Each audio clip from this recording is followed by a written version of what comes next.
O agroextrativismo é uma atividade diretamente relacionada ao meio rural e que representa uma excelente oportunidade de trabalho para os jovens.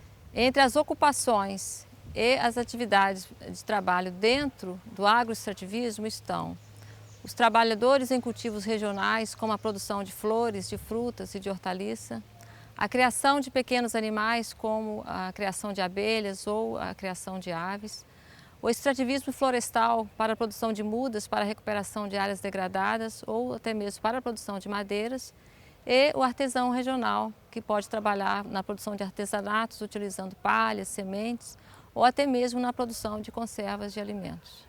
As atividades ligadas ao agroextrativismo podem ser feitas de forma bastante simples e artesanal, ou usando modernos recursos da tecnologia, como máquinas, diferentes insumos, recursos de informática, com um caráter mais empresarial. De qualquer forma, seja qual for o sistema adotado, tem que haver sempre a preocupação com os trabalhadores rurais, com os consumidores, as suas necessidades e expectativas, bem como com a preservação da natureza.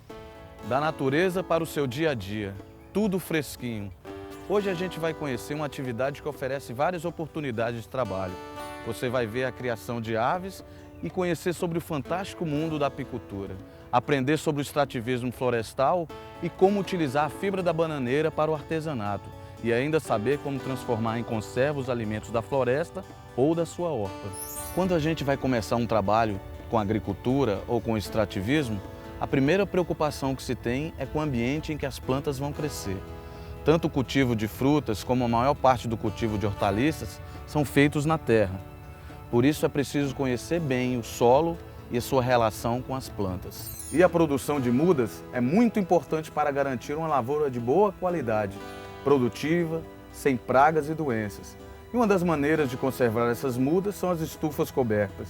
As telas e coberturas protegem das chuvas mais fortes, do sol nos períodos mais quentes e até do ataque de pragas.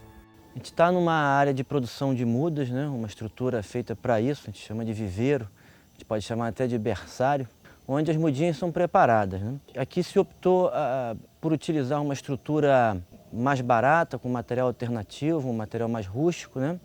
As mudas são preparadas nessas bandejas de isopor, que facilita muito o trabalho de transplante. E as mudas são produzidas nessas bandejas, que são abastecidas com substrato. A gente também procura utilizar um material disponível na propriedade para fazer o substrato. Elas ficam aqui em torno de 3 a 4 semanas de um modo geral, variando um pouco conforme a espécie, conforme a época do ano e as condições climáticas. Então, depois que as mudas atingem o ponto de transplante, elas virão para o local definitivo, que é uma área geralmente preparada com um maquinário adequado. Pode-se utilizar um maquinário adaptado a pequenas propriedades, como é o nosso caso aqui, foi preparado com um microtrator. De um modo geral, nessa área se faz uma análise de solo para a gente ver as condições de fertilidade desse solo. A partir desses resultados, a gente programa uma adubação e as plantas foram transplantadas para os canteiros então preparados, né? O momento de transplante das mudas é um momento em que elas passam por um pequeno estresse. Então, imediatamente após essa operação, se faz uma irrigação da área, que no nosso caso aqui é realizada por aspersão. Brócolis, alface e beterraba são dezenas as hortaliças.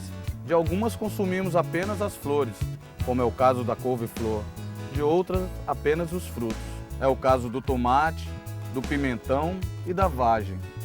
Tem ainda aquelas que nos oferecem suas folhas, como a couve, a alface e a chicória. Já da mandioca e da cenoura, o que comemos são as raízes. Diante de tanta diversidade, O primeiro passo para quem quer cultivar uma horta é saber que tipo de hortaliças quer plantar. Essa horta é uma horta diversificada, com várias espécies de folhosa e algumas variedades entre essas espécies. Aqui, por exemplo, a gente tem uma alface variedade crespa e roxa, que tem sido, inclusive, mais procurada por alguns consumidores.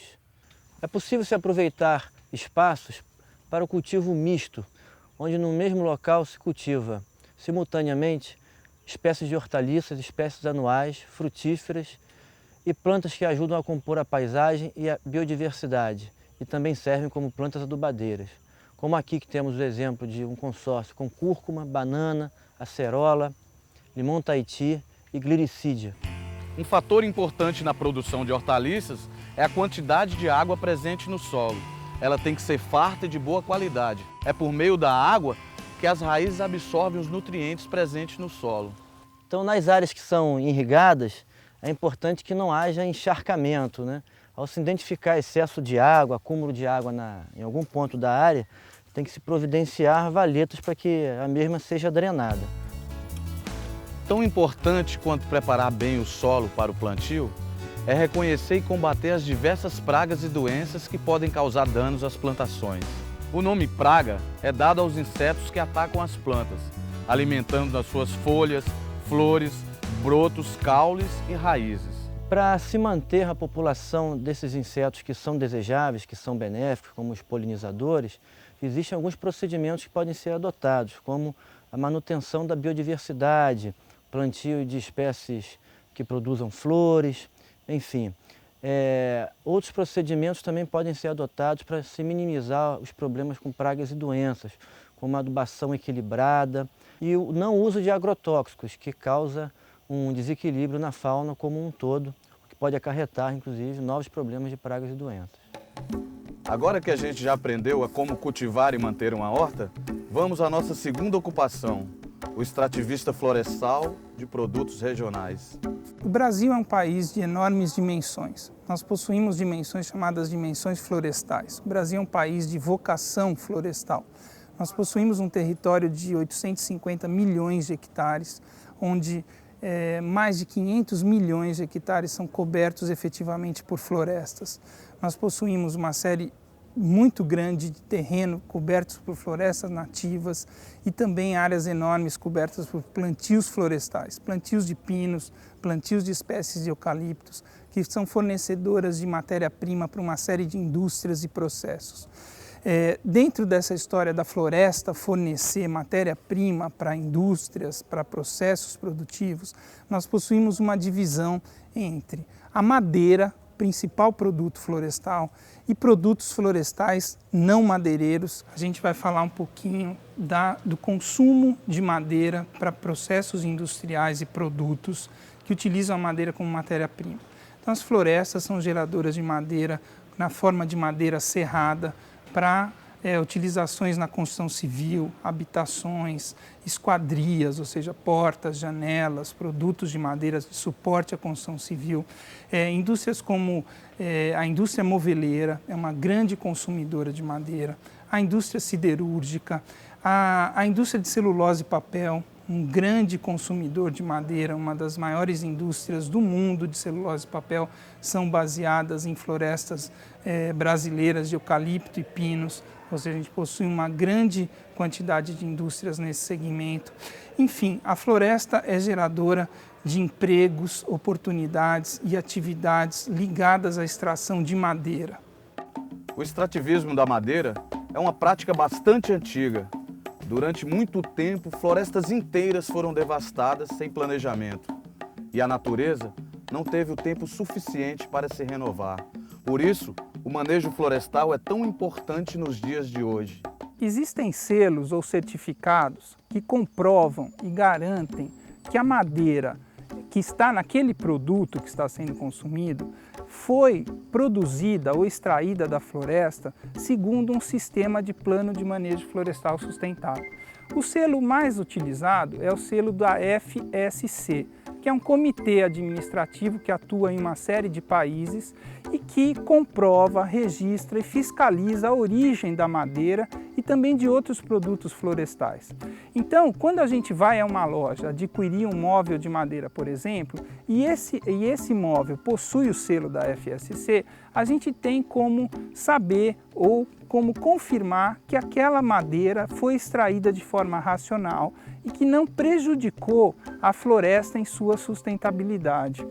Bom, falando um pouquinho da origem da madeira atualmente consumida no Brasil, a gente conhece as informações de que praticamente 80% de toda a madeira consumida vem das regiões amazônicas. Então a madeira consumida no Sudeste, São Paulo, Rio de Janeiro, grandes centros, ela é basicamente vinda ou trazida das regiões amazônicas do norte do país. Outros polos produtores de madeira, que trabalham então com a madeira plantada, com a madeira de pinos, a madeira de eucalipto, são os polos moveleiros, polos de indústrias de papel e celulose, que têm outra situação, ou seja, eles trabalham com madeira que foi plantada especificamente para aquele uso. Raízes, cascas, folhas e sementes, óleos, resinas, gomas, látex, cipó e até medicamentos. Das palmeiras, podemos extrair materiais para a construção de paredes, pisos, coberturas, confeccionar cestos e muitas outras utilidades domésticas. Além da madeira, a gente possui, sendo gerado na floresta, o que a gente chama de produtos florestais não madeireiros, ou seja, são óleos, fibras, ceras, gêneros alimentícios, produtos aromáticos, ou seja, materiais que dão origem a produtos e são utilizados em processos que não propriamente utilizam madeira. Ou seja, os produtos florestais não madeireiros podem ser extraídos de forma extrativista ou de forma comercial, por atividades ligadas ao setor florestal. Então, dentro desse contexto dos produtos florestais não madeireiros, é muito incidente a questão do extrativismo florestal. Então a gente tem reservas extrativistas, nós temos os povos da floresta, ou seja, os índios, caiçaras, seringueiros, castanheiros, que vão utilizar esses outros produtos como forma de subsistência e geração de uma atividade para manter a sua qualidade de vida. Tirar da floresta a madeira e uma enorme variedade de produtos de forma sustentável e respeitando os chamados povos das florestas e os ecossistemas, representa uma atividade produtiva e importante para a economia do país. E dentro da área florestal, então, a gente possui também uma série de oportunidades, de atividades, ou seja, de ocupações ligadas à área florestal. Então, nós possuímos atividades desde a identificação das espécies, coleta de sementes, o plantio, a produção de muda nos viveiros, são ambientes de oportunidades de trabalho. Depois essas mudas ou essas sementes são transformadas efetivamente em floresta, ou seja, esse material é levado para o plantio, gera a madeira e os outros produtos e também a gente pode encontrar atividades ligadas à extração da madeira, ao corte, ao transporte florestal e efetivamente ao consumo e processamento da madeira. Então, dentro da área florestal, a gente possui uma série de oportunidades de emprego, alocação e desenvolvimento de uma atividade profissional. Agora nós vamos conhecer novas possibilidades de trabalho com a criação de pequenos animais.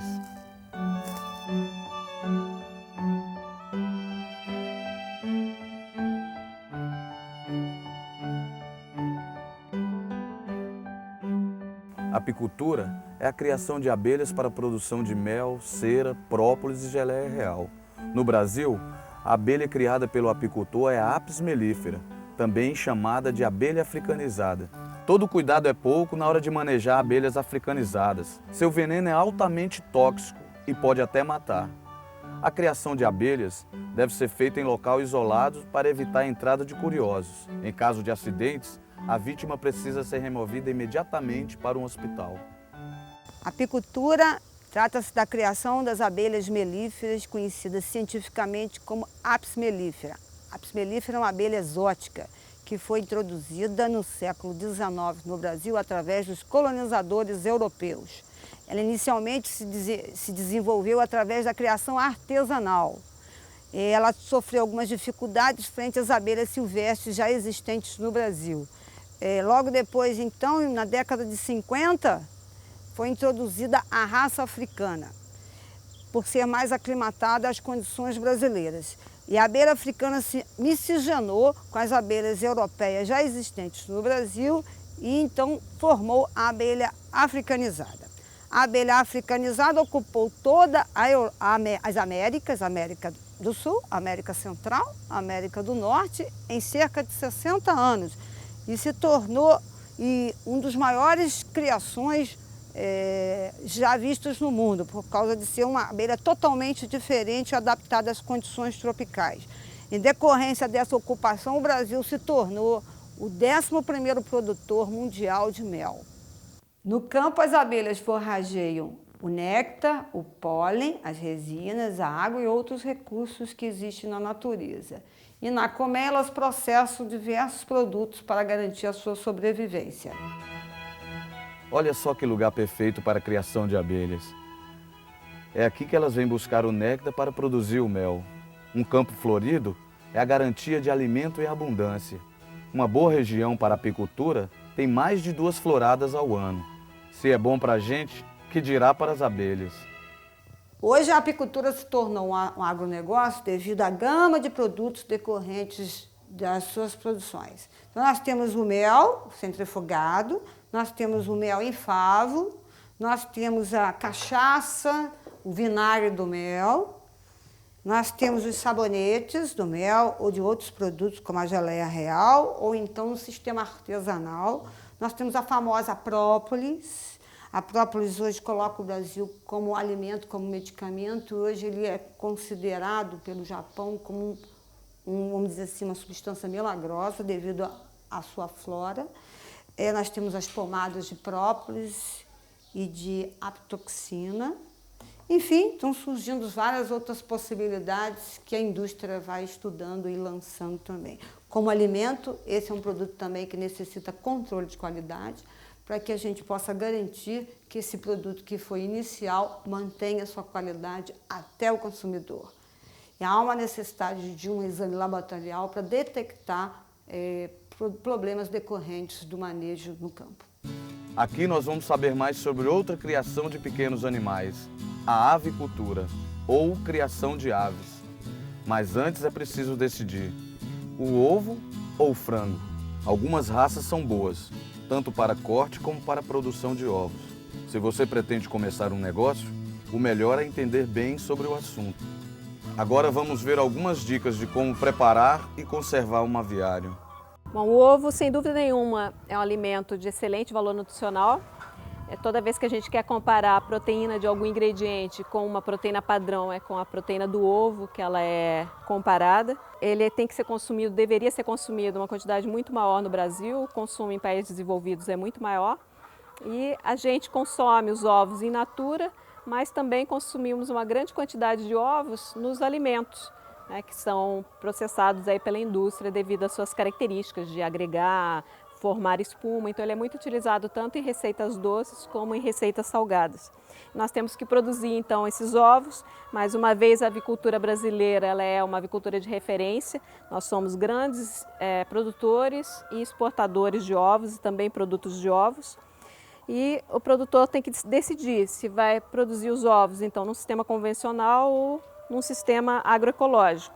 No sistema convencional, as aves em geral, elas são alojadas em gaiolas. Esse alojamento em gaiola ela é um alojamento inclusive caro, mas é bastante eficiente para separar as aves das suas fezes e isso impede o surgimento de várias doenças, né, que completariam um ciclo com a reingestão das aves com o parasita que estariam nas fezes. Então a gente teria um sistema intermediário que seria esse sistema em chão, em que as aves botariam os ovos nos ninhos. A gente tem que entender que isso aumenta bastante a chance do surgimento de doenças na granja, então o manejo tem que ser muito melhor feito, principalmente as práticas, né, ligadas à biossegurança. O manejo da cama é bastante importante, então cama é o que a gente chama desse material que a gente coloca no chão, Ele pode ser feito de diferentes materiais, dependendo da região em que a propriedade, a granja está estabelecida, mas um muito comum e de bastante qualidade seria a cama de maravalha. Então, tanto no sistema caipira como no sistema orgânico, as aves não podem ser alojadas em gaiola, então elas são criadas nesse sistema no chão. Entretanto, diferente do sistema aqui, né, essas aves ainda estão em sistema convencional, porque no sistema caipira orgânico, obrigatoriamente essas aves teriam que ter acesso à área externa e a densidade lá fora seria aproximadamente 3 metros quadrados por ave. Essa é a densidade mínima estabelecida pelo Ministério da Agricultura. Entretanto, é uma área muito pequena. Eu recomendo que seja no mínimo o dobro, 6 metros quadrados por ave. As aves, elas iniciam a postura aproximadamente com 20 semanas de idade e depois elas vão permanecer nesse galpão durante mais 13 meses no mínimo, com uma excelente taxa de produção. Mas essa percentual varia de acordo com a idade. Então, quanto mais velhas, maior espaçamento vai ocorrendo entre as ovulações e um número menor de ovos a gente vai obtendo por dia. Mas ao final do período, se bem manejado, esse lote ainda vai estar produzindo 65% a 68% de ovos. Então, a cada 100 galinhas, a gente ainda obtém 68 ovos. As aves que realmente param de botar, elas têm que ser descartadas do lote. Então, quando a gente fala 65%, todas estão botando ovo, apenas o intervalo entre as ovulações é que vai sendo mais ampliado. Como é que a gente reconhece uma galinha parou de botar? Essas aves, na verdade, elas já estão em final de produção, elas vão ser descartadas na semana que vem. Por isso que, inclusive, a gente vê aí o empenamento delas já não está tão perfeito como se elas estivessem mais jovens. Mas as galinhas que param de botar, a gente tem como reconhecer e então descartá-las. A gente pode observar essa ave aqui, que ela é vermelha, isso é uma característica dessa linhagem. Né? A cor da pena, na verdade, a galinha é da do pai.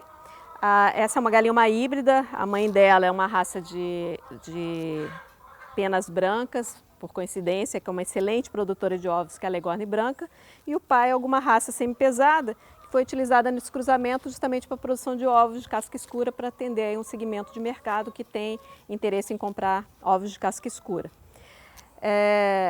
Então, se a gente observar aqui, a gente vê, né, que ela é toda vermelha, mas essas poucas penas brancas mostram que a mãe dela era dessa raça Leghorn. A gente observa aqui a crista bastante desenvolvida, vermelhinha. A crista depende da raça, depende da idade da ave, mas aqui dentro desse plantel a gente observa que a crista está bastante vermelha, sinal que o ovário está produzindo hormônios e, portanto, está ovulando. A gema ela é ovulada diretamente do ovário e também alguns andrógenos que são responsáveis por algumas coisas fisiológicas na galinha, por coincidência, fazem com que haja esse desenvolvimento da crista. Isso é um marcador aí externo para a gente, fácil da gente observar. Então, essa galinha está com a crista vermelha. E se a gente depois observa aqui mais diretamente aqui os ossos púbicos, a gente apalpa com cuidado e a gente vai perceber que existe aqui um espaçamento de mais ou menos 3 dos meus dedos aqui entre esses ossos púbicos. É o sinal definitivo que essa galinha está botando. Se ela não estivesse botando, esses ossos teriam se estreitado aí, mais ou menos aí numa largura de um dedo da minha mão. Além disso, a canela está bem branquinha, mostrando que os pigmentos aí foram depositados na gema do ovo. No período de crescimento, os frangos devem consumir uma ração balanceada. Mas para isso, você deve entender bem sobre a preparação da ração. Vamos ouvir a especialista. É interessante mostrar para vocês que uma fábrica de ração, na verdade, pode ser uma estrutura simples. Aqui o galpão é grande, porque já existia essa estrutura, mas o que é necessário realmente para a fábrica de ração seria o local para que os ingredientes sejam armazenados, uma balança pequena, né, para pesar ingredientes em menor quantidade, uma balança maior e o misturador, além do moinho, porque a logística normal da fabricação de ração dos produtores é comprar o milho em grão e depois moer na própria propriedade. Isso diminui bastante o custo da ração. Muitas vezes os produtores nos procuram, pequenos produtores, solicitando uma fórmula de ração. Isso não existe. Na verdade, as fórmulas são personalizadas, elas são adequadas a uma categoria animal, né, a um lote de animais, por exemplo, em poedeiras comerciais, em galinhas que botam ovos, essa ração é formulada de acordo com a idade da ave, peso corporal, número de ovos produzidos, tamanho do ovo, temperatura ambiente e uma série de outras condições. Então a fórmula ela tem que ser feita de acordo com a exigência de um grupo de animais. Um produtor pequeno ele pode então pedir auxílio de secretarias da agricultura, Emateres, e solicitar essa fórmula, essas fórmulas, né, que serão necessárias em um especialista em nutrição animal. Aqui nós colocamos para vocês um conjunto de alguns ingredientes para que vocês pudessem visualizar melhor.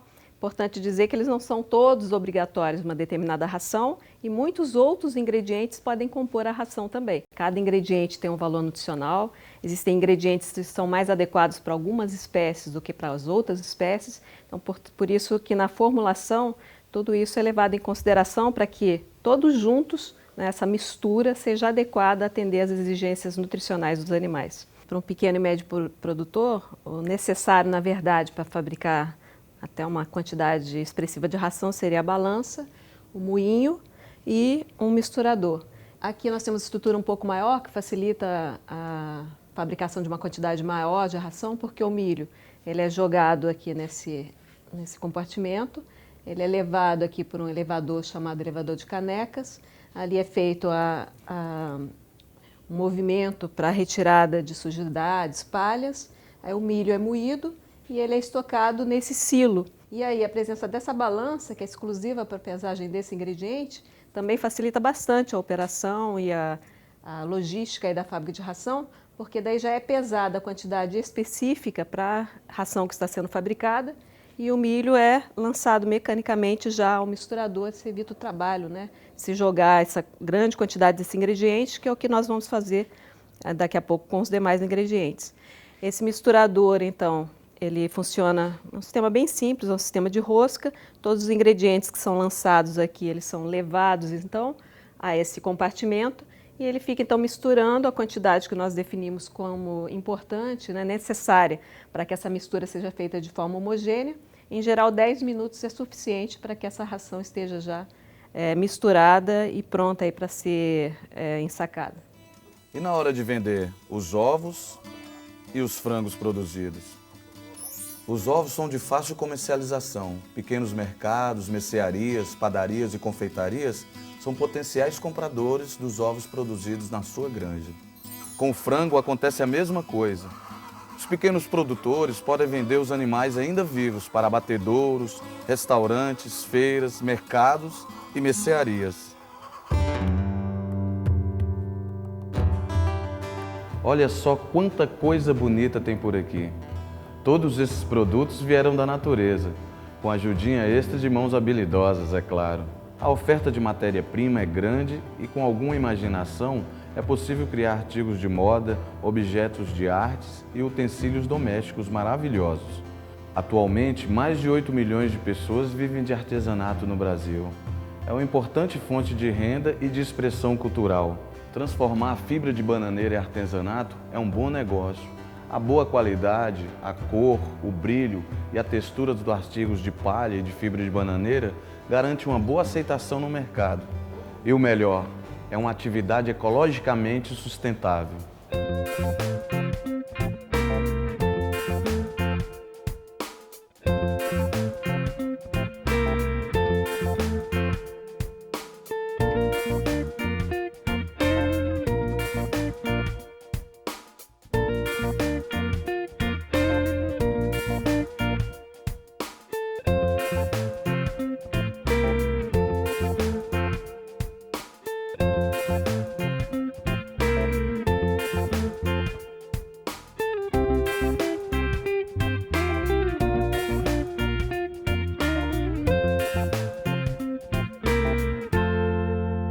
Agora que você já viu o processo de extração da palha da bananeira, veja como aproveitá-la nos trabalhos artesanais.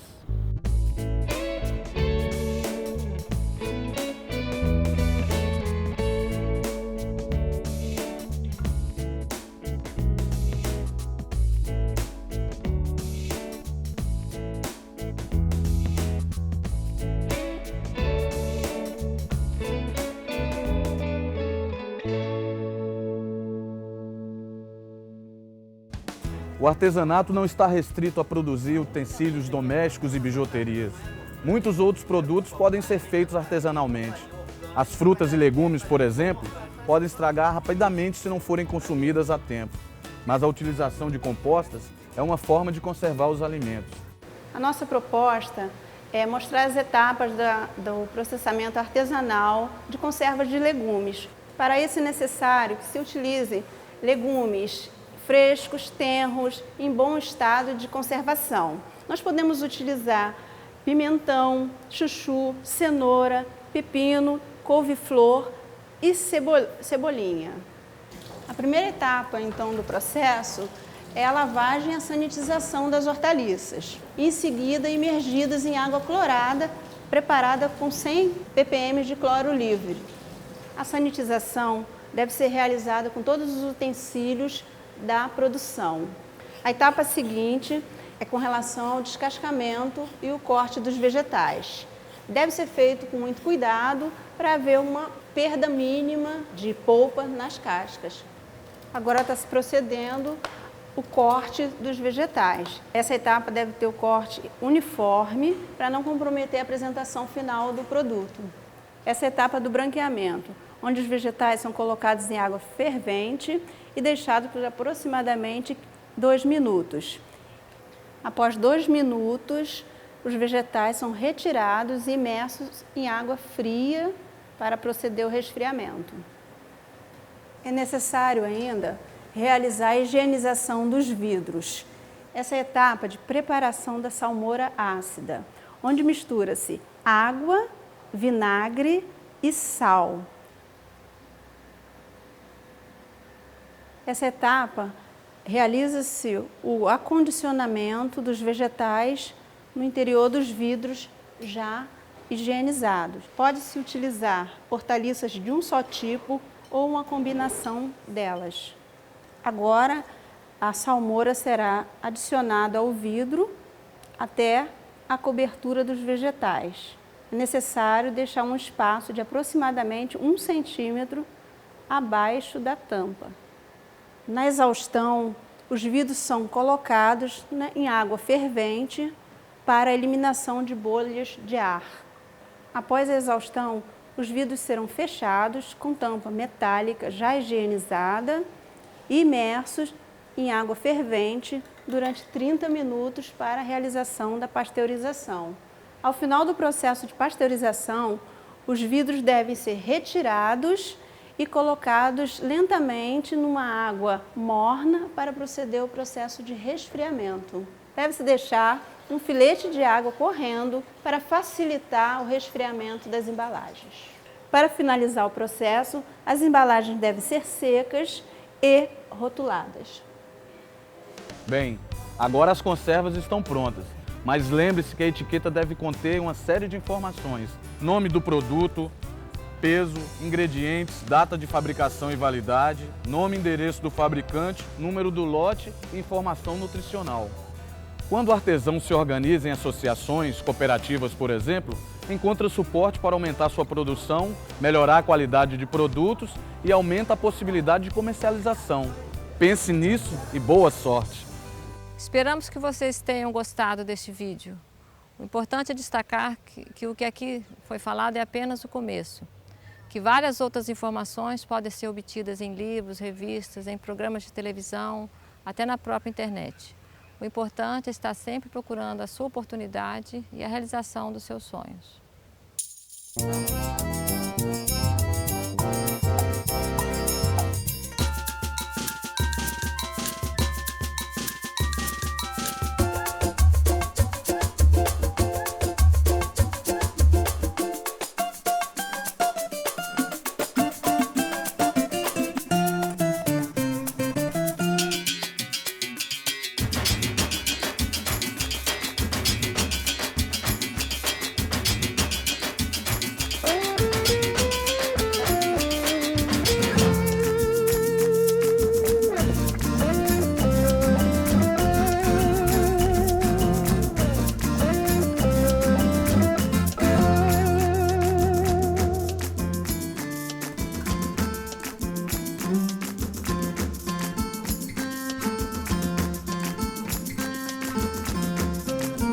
Música